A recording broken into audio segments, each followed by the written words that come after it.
হিজরত করে মক্কা থেকে মদিনায় চলে গেলেন, কিন্তু তার কাছে অসংখ্য মানুষের টাকা পয়সা স্বর্ণ অলংকার আছে না নাই? সব গাট্টি বস্তা বেঁধে নিয়ে যেতে পারত না? কিন্তু দেখেন, তিনি যে গেলেন, আলী রাদিয়াল্লাহু তাআলা আনহুকে বললেন, দেখো তোমাকে আমি সাথে নিতে পারছি না, মানুষের আমানত, ওরা কাফের, ওরা আমাদেরকে মারতে চায়। যে ব্যক্তি আমার শত্রু, যে আমাকে মার্ডার করতে চায়, আমার আত্মরক্ষার দরকার আছে না? একজন খুনি চলে যেতে পারতেন না? কিন্তু না, যে মারতে চায়, যে চরম শত্রু, এই শত্রুর টাকা পয়সা অর্থ সম্পদ আলী রাদিয়াল্লাহু তাআলা আনহুর কাছে দিয়ে গেলেন যে আমি চলে যাচ্ছি, ওরা কিন্তু ঠিক পাবে কিছুক্ষণের মধ্যে, তুমি আমার ঘরে আমার বিছানায় শুয়ে থাকো, আর ওদের টাকা পয়সা অর্থ সম্পদ গুলো এইভাবে অমুক অমুক ভাবে নিজ ধীরে ধীরে দিয়ে দিও। সুবহানাল্লাহ। 100 লাল উটের ঘোষণা করা হলো। মুহাম্মদুর রাসূলুল্লাহ সাল্লাল্লাহু আলাইহি সাল্লামকে যে ধরায় দিতে পারবে, এই পুরস্কারের জন্য মানুষ মরিয়া হইয়া বাড়ির চতুর্দিকে ঘেরাও করলো।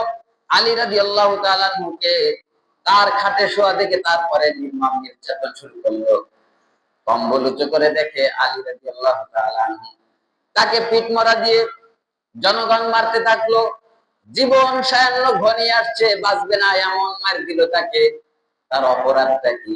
সে তো হিজরত করে মদিনায় চলে যেতে পারতো, তোমাদের অর্থ টাকা পয়সা দেওয়ার জন্য তিনি থেকে গিয়েছে। কিছু সংখ্যক লোক তাকে বলল, আর মারিস না, মারা যাবে। আলী রাদিয়াল্লাহু তাআলা আনহু বললেন, দেখো আমি কিন্তু হিজরত করে চলে যেতে পারতাম, তোমাদের রেখে যাওয়া আমানত তোমাদেরকে বুঝাই দেওয়ার জন্য আমি রয়ে গেছি, তোমাদের ভালোর জন্যই তো রয়েছি, কেন আমাকে মারছো? জনগণ বলল, হায় রে, আসলেই তো যখন কোনো ব্যক্তি মাজলুম হয়, বিপদে পড়ে, তখন কিন্তু মানুষ তার পক্ষে যায়, তার প্রতি মায়া হয়। এক শ্রেণীর লোকেদের তার প্রতি মায়া হলো, তারা বলল, না না, মারা যাবে না, বেচারা তো ভালো, এ বেচারা সব কিছু নিয়ে চলে যেতে পারতো, আমাদের সম্পদ আমাদের আমানত আমাদের কাছে বুঝাই দেওয়ার জন্য থেকে গিয়েছে, তাকে আর মেরো না। আলী রাদিয়াল্লাহু তাআলা সকলের সম্পদ পাই টু পাই বুঝাই দিলে। তারপরেও এরা দেশের শত্রু, দশের শত্রু, তাদের নাগরিকত্ব ক্যান্সেল করা হয়েছে। কথা বলেন ঠিক কিনা? যারা নাগরিকত্ব ক্যান্সেল করেছে, সেই একই ধরনের মানুষ আজও সমাজে আছে না নাই? এই ক্ষমতা পাইলে ক্ষমতা দেখাবে, ক্ষমতা যতক্ষণ না পারবে চাপাবাজি করবে। এই চাপার গোষ্ঠী আছে না নাই? ক্ষমতা নাই, লেজ কাটা, চাপায় তো আর ছাড়বে না। কথা বুঝছেন? আবার যদি ক্ষমতা কখনো পেয়ে যায়, তখন কিন্তু চাপা দিয়ে করবে না, চাপাও দেবে, চাপা দিয়ে দেবে। বিগত বিগত দিন আমরা দেখেছি কি দেখি নাই? চাপাও খাটাইছে, চাপাতিও খাটাইছে। গতদিন সকালে ব্যারিস্টার আরমান, তার একটা ভিডিও ক্লিপ দেখছিলাম, 5 তারিখের পরে যখন আয়নাঘর থেকে তাকে ছাড়া হলো। বাংলাদেশের প্রথম সারির যে ব্যারিস্টার গুলো আছে, তার মধ্যে অন্যতম একজন ব্যারিস্টার, ইঞ্জিনিয়ার, কবি, সাহিত্যিক, যত মানুষ আছে মেধাবী, এদেশের রত্নগুলোকে আমরা কখনো রাষ্ট্রীয়ভাবে মর্যাদা দিতে পারিনি। যত মেধাবীরা এদেশে জন্ম নিয়েছে, তারা যদি কোনো পক্ষ না নিয়েছে, তাদেরকে নিয়ে রাজনীতি করা হয়েছে। ওকে যখন ছাড়া হলো, বাংলাদেশ যে স্বাধীন হয়েছে, সেই শাসক আর নাই, তিনি জানেন না, তিনি গামছা দিয়ে মুখ লুকিয়ে লুকিয়ে দাঁড়িয়ে বুড়ি, এমন অবস্থা চেনা যায় না। হাসপাতালের গেটের সামনে 1.5 ঘন্টা বসে আছে, এ জায়গায় যায় সে জায়গায় যায়, মানসিক রোগী তিনি। নিজেকে লুকায় লুকায় যখন ডাক্তারের কাছে গেছে, কেউ তাকে চেনে না, এত বড় একজন ব্যারিস্টার। তিনি তাকে বললেন, আপনার ফোনটা দেন এবং ডাটা অন করে দেন। তিনি তার নাম সার্চ দিলেন, নিজের নাম সার্চ দিয়ে দেখেন, ডাক্তারকে বলছে, দেখে চেনেন নাকি? চিনি তো, আমার চেহারার সাথে মিল আছে নাকি? ডাক্তার সাহেব তাকে চিকিৎসা করলেন। এরকম অসংখ্য মানুষের পরে জুলুম নির্যাতন করা হচ্ছে। পৃথিবীতে মানুষ চিরদিন বেঁচে থাকে না, একদিন না একদিন বিদায় হবে, আর সেই দিন কিন্তু মানুষের বিচার হবে। আল্লাহ তাআলা তোমাকে বানালো খলিফা করে, তোমাকে প্রতিনিধিত্ব করতে বললো, মানুষের কল্যাণের জন্য তোমাকে বানালো। তোমাকে নামাজ রোজা হজ যাকাতের আগে তোমাকে যে নির্দেশটা দেওয়া হয়েছে সেটা হচ্ছে তুমি কল্যাণকারী হবে মানুষের। উখরিজাত লিন-নাস, তোমাকে আমি বানিয়েছি মানুষের কল্যাণের জন্য। 2 দিনের চেয়ারের জন্য তোমরা মানুষকে মানুষ হত্যা করো, নির্যাতন করো, জুলুম করো, চোখ উঠায় ফেলো, গুলি করে বিচার বহির্ভূত হত্যাকাণ্ড করো, কিন্তু হিসাব তো এক জায়গায় দিতে হবে। চূড়ান্ত বিচার কিন্তু এদেশে না, চূড়ান্ত বিচার আল্লাহ তাআলা নিচে করবেন। কথা বলেন ঠিক কিনা? মোটরসাইকেল আরোহী 2 জন যশোর থেকে ধরা হলো, শিবির কর্মী। শিবিরের প্রধানকে ফোন দেওয়া হলো, যদি 50,000 টাকা দেওয়া হয় তাকে গুলিটা বুকে না করে পায়ে করা হবে। এরপরে কোনো মতে টাকার অ্যারেঞ্জ করা হলো, গুলিটা বুকে আর করা হলো না, পায়ে 2 জনের পায়ে করা হলো। চিকিৎসা করলে হয়তো ওই পা দুটো ভালো হতে পারতো, হাসপাতালে নিয়ে বলা হলো এই পা কিন্তু আর রাখা যাবে না। যিনি এই বয়ান করছিলেন, আমি ভেবেছি এরকম হয় নাকি, এটা অমানবিক কাজ। মানুষ যখন বক্তব্য দেয়, বক্তৃতা দেয়, একটু বাড়তি কিছু বলে। আমি ভেবেছি মোল্লা বোধহয় একটু বাড়তি কিছু বলেছে, বিশ্বাস হতে চাইনি কিভাবে হয় একটা জ্যান্ত মানুষের পায়ে গুলি করে আবার বাধ্যতামূলক ডাক্তারকে দিয়ে সেই পা কেটে ফেলতে, এটা হয়? এটা কি মানবিক? এরপরে দেখি সেই পুলিশ আজকে গ্রেফতার, আর সেই কেস লড়তেছে আমাদের বাগেরহাটের একজন উকিল। ওই যে তারে গুলি করে মারা হয়েছিল না, আবু বকর সিদ্দিক, তার ছেলে এই এই এই আসামির মানে রাষ্ট্রপক্ষের উকিল। উচিত বিচার হয়। এই পুলিশের যদি পা ওখান থেকে দুটো কেটে ফেলা হয় তখন বলছে। কেসাসের বিধান কিন্তু এরকম, ওকে জেলে আটকে রাখলে ওর মর্ম বুঝবে না। একটা পা আল্লাহ তাআলা দিয়েছেন, এই পায়ের মর্ম জীবনেও বুঝবে না, পা না হারানো পর্যন্ত। আল্লাহ তাআলা বলছেন, ইয়া আইয়ুহাল্লাযীনা আমানু কুতিবা আলাইকুমুল কিসাস, কিসাসের বিধান আমি তোমাকে এমন দিয়েছি, তোমাকে যদি কেউ একটা থাপ্পড় দেয়, রাষ্ট্র তাকে একটা থাপ্পড় দিয়ে দিবে। কেউ যদি হত্যাকাণ্ড করে, রাষ্ট্রপক্ষ তাকে হত্যা করে দেবে। কেউ যদি কারো হাত কর্তন করে, পা কর্তন করে, কেসাসের বিধান হলো হুবহু তার হাত ওইভাবে কেটে দেওয়া হবে। উচিত বিচার হবে জনসম্মুখে। পুলিশের পা দুটো যদি কেটে দেওয়া হয় তাহলে সঠিক বিচার হবে। কথা বলেন ঠিক কিনা? এটা মানবিক? এরকম অসংখ্য ঘটনা এদেশের মাটিতে ঘটেছে, যেটা মানুষ হঠাৎ করে বিশ্বাস করতে পারবে না, আসলে এরকম ঘটেছে। ওই যে সিলেট চিটাগাং না কোন এক আর্মিরে মারলো না সেনাবাহিনীর লোক, এক পুলিশ, ওই প্রদীপ কুমার, প্রদীপ কুমার কত হাজার লোক মেরেছে প্রদীপ কুমার, আমাদের মুসলমান ভাইদের কিন্তু মেরেছে। আল্লাহ তাআলা বলছেন, দেখো তোমাদেরকে মারা কাটার জন্য তোমাদেরকে তো বানাই নাই। পৃথিবীতে আমি প্রথমে তোমাদের আগে জিন জাতিকে রেখেছিলাম, তারা ফাসাদ করেছে, আর তোমাদেরকে ভালো কাজের দৃষ্টান্ত দেখানোর জন্য পাঠালাম। তোমরা একজন হলে প্রদীপ কুমার, আর হলে এরকম শৈল। কারণটা কি?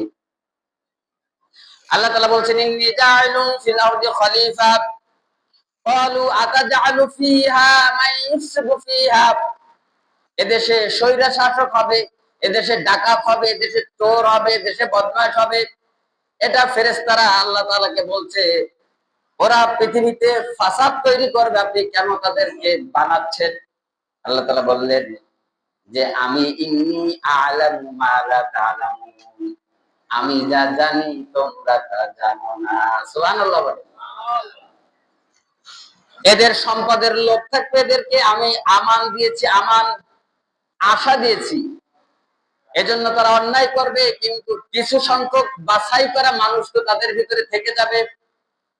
এই মানুষগুলো শত ব্যস্ততা, শত লোভ লালসা, শত কিছুর মোহের পরেও তারা রাত জেগে জেগে আমার সেজদায় লুটিয়ে থাকবে। যদি জামাত ইসলাম মনে করে খালি নারায়ে তাকবীর আল্লাহু আকবার দিলাম জান্নাত পেয়ে গেলাম, এ কথা ভুল। ইসলামী আন্দোলন বাংলাদেশ চরমোনাই যদি মনে করে মাঠ গরম করে ফেললাম জান্নাত পেয়ে গেলাম, কথা ভুল। যারাই যতই চাপাবাজি করো, আল্লাহর সাথে সুসম্পর্ক না রেখে আল্লাহর গুণ কীর্তন শুধু মুখে বললে হয় না, আল্লাহর সাথে একটা প্রেম মহব্বত তৈরি করতে হয়। কথা বলেন ঠিক কিনা? মানুষ মনে করে এই হুজুররা বোধহয় শুধু মাঠ গরম করে, না, এদের আল্লাহর সাথে রাত্রি যাপনের প্রাপ্তির কর্মসূচি থাকে। সুবহানাল্লাহ। গান্ধী গতকালকে আমতলা কাউন্সিল মসজিদে এরকম রাত্রি জাগরণের প্রাপ্তির কর্মসূচি ছিল। আমাকেও, আপনি গেছিলেন নাকি? জামাত ইসলামী এই সব গুজারের আয়োজন করেছে। ইসলামী আন্দোলন এগুলো করে, মাসিক ইস্তেমা তারা সব গুজার করে। তারা রাত জেগে আল্লাহকে ডাকে। খালি কি তারা মাঠ গরম করে? আল্লাহকে খুশি না করে কি আর দিন কায়েম হবে? আল্লাহ তাআলা বলছেন, শোনো, ওয়া মিনাল লাইলি ফাতাহাজ্জাত বিহি নাফিলাতাল লাক আসা আন ইয়াবআসাকা রাব্বুকা মাকামান মাহমুদা। এক শ্রেণীর লোকেদের প্রশংসা করে বলেছেন, তিনটি কাজ দিয়েছেন, যদি তারা এটা করে কিয়ামতের দিন মুহাম্মদুর রাসূলুল্লাহ সাল্লাল্লাহু আলাইহি সাল্লাম সেই বিভীষিকাময় যে স্থানে দাঁড় করাবেন সেই জায়গার নাম মাকামে মাহমুদ। সুবহানাল্লাহ বলেন। মাকামে, সবাই বলিনি মাকামে। কিছু অংশ ঘুমায়, এক কিছু অংশ ঘুমায়, বা শেষ রাত্রের দিকে আল্লাহ ডাকে সাড়া দেওয়ার জন্য উঠে যায়, সেজদায় পড়ে যায়, তাহাজ্জুদ পড়ে। আজ রেগুলার করতে পারেন, আপনাকে আমি মাকামে মাহমুদে জায়গা দিয়ে দিব। আপনার উম্মত যদি করে তাদেরকে করতে থাকবে। নিচে উত্তপ্ত এই তামার মতো মাটির বর্ণনা আল্লাহ তাআলা দিয়েছেন। মানুষের মগজ গলে গলে নাক দিয়ে পড়বে, আবার আল্লাহ তাআলা এটাকে ঠিক করে দিবেন, আবার গলে গলে পড়বে। কিন্তু যারা রাত্রি যাপন করে, রাত্রি যাপনের প্রাপ্তিটা এমন, আল্লাহ তাআলা সেই তাকে মাকামে মাহমুদে বা আরশের নিচে ছায়া দিয়ে দিবে। সুবহানাল্লাহ বিহামদি। এরপর আল্লাহ তাআলা বলছেন, অকুর রাব্বি আদখিলনি মুদখালা সিদকিন ওয়া আখরিজনি মাখরাজা সিদকিন ওয়াজআলনি মিন লাদুনকা সুলতানান নাসীরা। এরপর আল্লাহ তাআলা বলছেন, শোনো, তাহাজ্জুদ পড়ো। এরপরে আমার কাছে একটা দোয়া করো। দোয়াও কে শিক্ষা দিয়েছেন?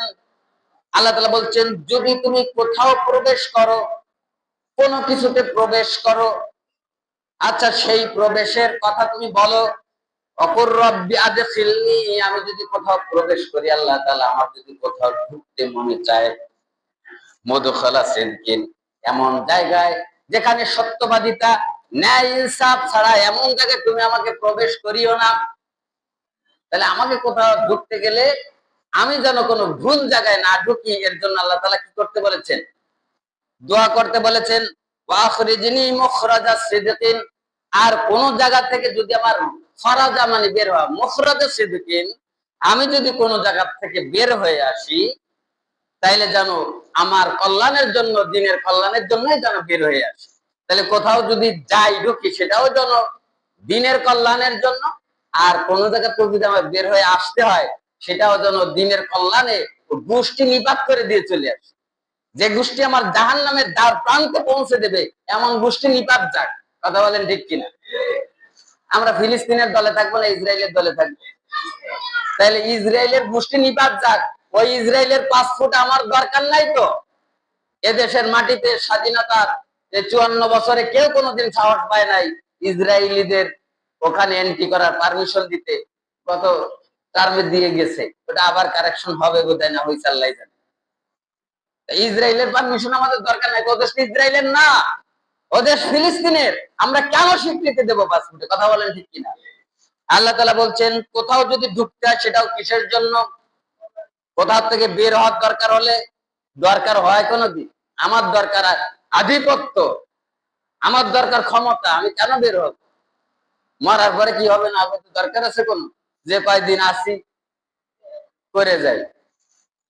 আল্লাহ তাআলা বলছেন এজন্য আমার তুমি যেন ভুল পথে প্রবেশ না করো, তুমি যেন সত্য জায়গা থেকে বের হয়ে ভুল কোন জায়গায় না ঢুকে যাও। এই জন্য আল্লাহ তাআলা দোয়া শিক্ষা দিচ্ছেন, বলছেন মুখরাজা সিদকিউ ওয়াজআলনি মিন লাদুনকা সুলতানান নাসিরা। আর তুমি আমাদেরকে এমন রাষ্ট্রীয় ক্ষমতা দাও, এমন সাহায্যকারী পাঠাও। সুবহানাল্লাহ। আমি রাষ্ট্রের ক্ষমতা চাওয়ার জন্য আল্লাহ তাআলা দোয়া শিখাইছে। সুলতানান নাসিরা, রাষ্ট্র ক্ষমতা চাওয়ার জন্য আল্লাহ তাআলা কি করছে? দোয়া শিক্ষা দিছে। আর নেতায় কয় হুজুর রাজনীতির কথা কয় মঞ্চে, এই বেটা মেম্বার তোর বাপের। এখানে আল্লাহ তাআলা নিজে কোরআনে আয়াত শিক্ষা দিয়েছেন, মেম্বার রাসূলুল্লাহ সাল্লাল্লাহু আলাইহি ওয়াসাল্লাম মেম্বার আল্লাহ। আল্লাহর কথা বলবে না, তুমি বলবা। আল্লাহর একত্ববাদের, আল্লাহর দিন কায়েমের আন্দোলনের কথা মেম্বার থেকে বলা যাবে না, বলা যাবে কোথা থেকে? সেই নামটা একটু শুনতে চাই, সেই নামটা আমরা শুনতে চাই। দোয়া শিক্ষা দিয়েছেন কে? আল্লাহ তাআলা। বাপের বেটা হলে আয়াত অস্বীকার করো, আমরাও দেখে নেব। বাপের বেটা হলে আল্লাহর এই আয়াতকে তোমরা অস্বীকার করে দেখো। আল্লাহ তাআলা বলছে তুমি রাষ্ট্র ক্ষমতার জন্য, রাষ্ট্রের জন্য এবং উত্তম সাহায্যকারীর জন্য তুমি দোয়া করো। সুলতানান নাসিরা, ভারত উপমহাদেশ, ইন্ডিয়ান সাবকন্টিনেন্টের যতগুলো শাসক তাদেরকে সুলতান বলা হতো। মুসলমানরা তো হয়েছে সেরকম। হায় রে মুসলমান! মুসলমান ছিল সবসময় মানব কল্যাণী, আত্মভোগী ছিল না, আত্মকেন্দ্রিক ছিল না। সমাজ, রাষ্ট্র, দেশের জন্য তারা কাজ করেছে। আর আজকের মুসলমানরা নারীবাজি, তারপরে সম্পদবাজি, তারপরে হচ্ছে আত্মসৎকারী, লম্পটকারী, চাঁদাবাজি, সব হচ্ছে মুসলমানের চরিত্র। এটা মুসলমানের চরিত্র? মুসলমান নিজে না খেয়ে রয়েছে, তার প্রতিবেশী যদি হিন্দু হয়, বৌদ্ধ হয়, খ্রিস্টান হয়, তার বাড়িতে খাবার পৌঁছে দিয়েছে, তার নাম কি? তার নাম মুসলিম। আর এই মুসলিম আজকে হচ্ছে কি, এরাই আত্মসাৎকারী, এরাই লুণ্ঠনকারী। কথা বলেন ঠিক কিনা? সেই মুসলমানের পরে গজব আসবে না কেন? আল্লাহ তাআলা তো এই রাষ্ট্র ক্ষমতা যেতে বলেছেন মানুষের জিনিস আত্মসাৎ করার জন্য না, দখলবাজি করার জন্য না, জমি জোর করে জবরদস্তি করার জন্য না। এই ক্ষমতা আল্লাহ তাআলা আল্লাহর পক্ষ থেকে আল্লাহর কাছে কেন চাইতে বলেছেন? চাঁদাবাজির জন্য। ক্ষমতা পায় সে কি করবে? ক্ষমতা পাওয়ার পরে তারও যে সম্পদ আছে সেগুলো মানুষের মাঝে বিজায় দিবে। কথা বলেন ঠিক কিনা? রাসূলুল্লাহর কি গরিব মনে করছেন নাকি? মার বাড়ি থেকে বেড়াই পাইছে, কুরাইশ বংশের বংশীয় ঘরের সন্তান তিনি। একেবারে তো ফকিরের বাচ্চা না, কিন্তু একটা সময় ক্ষুধার যন্ত্রণায় তাকে কিন্তু পেটে পাথর বাঁধতে হয়েছে। কথা বলেন ঠিক কিনা? তাহলে রাষ্ট্র ক্ষমতায় যারা যায় তারা ফকির হয়, আর এই রাষ্ট্রের অধীনে যারা থাকে তারা বড়লোক হয়ে যায়। এটা হচ্ছে ইসলামের নীতি। আপনি হুট করে কয়ে দিলেন যে ওরা, এই আজকে একজন বক্তব্য দিচ্ছে যে ইসলামিক দল যদি ক্ষমতায় আসে গত 16 বছরের স্বৈর শাসকের থেকেও মারাত্মক স্বৈরাচার তৈরি হবে। নাউযুবিল্লাহ। কোরআন এই শিক্ষা দিচ্ছে ইসলামিক দলদেরকে, এরা স্বৈরাচার। কেন বললেন একথা? ইসলাম প্রত্যেকটা ইসলামিক দলের রাজনীতিবিদরা তাদের শিক্ষা দিয়েছে, তাদের আকাবার আসলাম কি করেছে। আবু বকর রাদিয়াল্লাহু তাআলা আনহু রাষ্ট্র পরিচালনা করেছেন কি করেন নাই? ওসমান রাদিয়াল্লাহু তাআলা আনহু রাষ্ট্র পরিচালনা করেন কি করেন নাই? আবার তারা রাত যখন গভীর হয়ে গেছে তারা সেজদায় লুটিয়ে পড়েছেন কি করেন নাই? কথা বলেন। তাইলে ওসমান রাদিয়াল্লাহু তাআলা আনহু আরব ভূখণ্ডের ভিতরে এমন কোন ব্যক্তি ছিল না তার থেকে বেশি উট থাকে, এমন কোন ব্যক্তি ছিল না। কিন্তু শেষ দিন পর্যন্ত তিনি যখন বিদায় নিবেন, শেষ দিনে তার মাত্র একটি উট ছিল, দুটো উট ছিল, সেটা হলো একটা উট ছিল শুধু তার চলাফেরার জন্য। পৃথিবীর শ্রেষ্ঠ ধনীর মধ্যে অন্যতম একজন ধনী, তার নাম কি? ওসমান গনি। গনি মানেই ধনী, মানে এত ধনীর ধনী, তার নামই হচ্ছে ধনী। ওসমান কি? গনি। গনি শব্দের অর্থ কি? নাম আসলে কি? ওসমান নাম কি, কিন্তু তার নামের লকব কি দাঁড়ালো? নিক নাম কি হলো? ওসমান গনি। গনি মানে কি? ধনী। তা কত বড় ধনী যে নামের শেষে ধনী হয়ে গেছে। এই ব্যক্তির চলাচলের জন্য মাত্র একটা উট আছে, সমস্ত সম্পদ ব্যয় করে দিয়েছে রাষ্ট্রের জন্য। কেন? তিনি রাষ্ট্রীয় ক্ষমতায় গিয়েছিলেন। আবু বকর রাদিয়াল্লাহু তাআলা আনহু তিনি ছিলেন বড় ব্যবসায়ী, ব্যবসার কৌশল তিনি অত্যন্ত ভালো জানতেন। এই যে মার্কেট আছে দেখছেন, এই কি মার্কেট শিমুল, হ্যাঁ, সুইস প্লাজা, এই ঢুকে এমনি এমনি এমনি এমনি এমনি গ্রাম অঞ্চলের মধ্যে তো একটা মার্কেট হয়েছে, শহরে তো এরকম অ্যাভেলেবেল মার্কেট আছে। আবু বকর রাদিয়াল্লাহু তাআলা মার্কেট এমন সাজানো, একটার পর একটা, আবার একটা বাদ দিয়ে একটা, ওইগুলিতে একটা সেইগুলিতে একটা, 12টা দোকান তিনি কাপড়ের দোকান সাজিয়েছেন। মার্কেটের ভিতরে যদি তুমি ঢোকো, আমার দোকান থেকে কাপড় নিয়ে বেরোতে হবে, কোন দোকান দিয়ে নিবা না, ঘুরে ফিরে যে আমার দোকান। সুবহানাল্লাহ বলে না? তাহলে ব্যবসায়িক কৌশল আছে না নাই? ব্যবসায়িক কৌশল এত, অর্থ এত, সম্পদ এত, বাপ দাদার কর্তৃক অগাধ সম্পত্তি তিনি পেয়েছিলেন। কিন্তু শেষ পর্যন্ত যখন দান সৎকার ব্যাপারে বলা হলো, অমুক যুদ্ধে যাব, কে কি দিবা, টুকলাই করে এতগুলো জিনিস নিয়ে আসছে, দেওয়ার মতো কিছু নাই, হয়তো কটা খেজুর বা হয়তো কটা দিরহাম। এত বড় লোক, দিতে গিয়ে তখন আর দেওয়ার কিছু থাকে না। সব দিনের জন্য আমরা আমাদের আকাবের আসলাম সাহাবীরা শেষ করে দিয়েছে, আর আমাদের পকেট কিন্তু বের হয়ই না। যত সমস্যা, মসজিদ মাদ্রাসার গরিব দুঃখী নিজের পিছনে অগাধ টাকা খরচ করে, তাদেরকে কি দেবে? মাকাম ইব্রাহিম। আল্লাহ তাআলা বলছেন,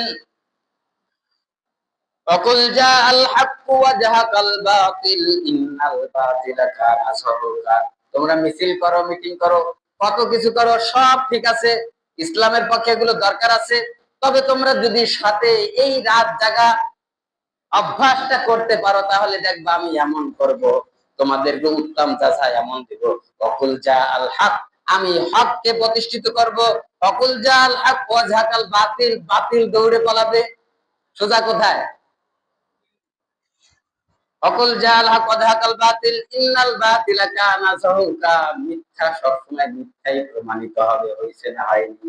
মিথ্যায় প্রমাণিত হয়নি। তাহলে এই কাজগুলো তোমাদের সব কিছুর সাথে তোমরা যদি আল্লাহর সাথে গভীর সম্পর্ক রাখতে পারো, তাহলে কি হবে? আমি কিন্তু বাতিলকে হটায় দেব, সত্যকে প্রতিষ্ঠা করে দেব। প্রত্যেক ইউনিভার্সিটিতে সত্য প্রকাশ পেয়ে গেছে। পৃথিবীর সব থেকে মাজলুম যে সংগঠন, তারা এখন সব একটাই স্লোগান, লিল্লাহি তাকবীর, আল্লাহু আকবার। সত্য এভাবেই প্রকাশিত হবে। এটা আল্লাহর সাথে সম্পর্ক গড়ার, এটা হচ্ছে তার পরে কি বলে, রিওয়ার্ড। এটা আপনারা পাবেন। একটু দেরি হলে অসুবিধা কি? রক্ত তো কিছু ঝরবে, রক্ত ঝরা, আপনি কষ্ট করে একটা জিনিস পাবেন, আর বিনা কষ্ট পাবেন, মূল্যায়ন এক না। বা 5,000 টাকা দিয়ে শাল, 5,000 টাকা দিয়ে পাকিস্তানি শাল কিনছে, আর 150 টাকা দিয়ে ওই গল্লামারির ওই জায়গা থেকে জুতো কিনে নিয়ে আসছে।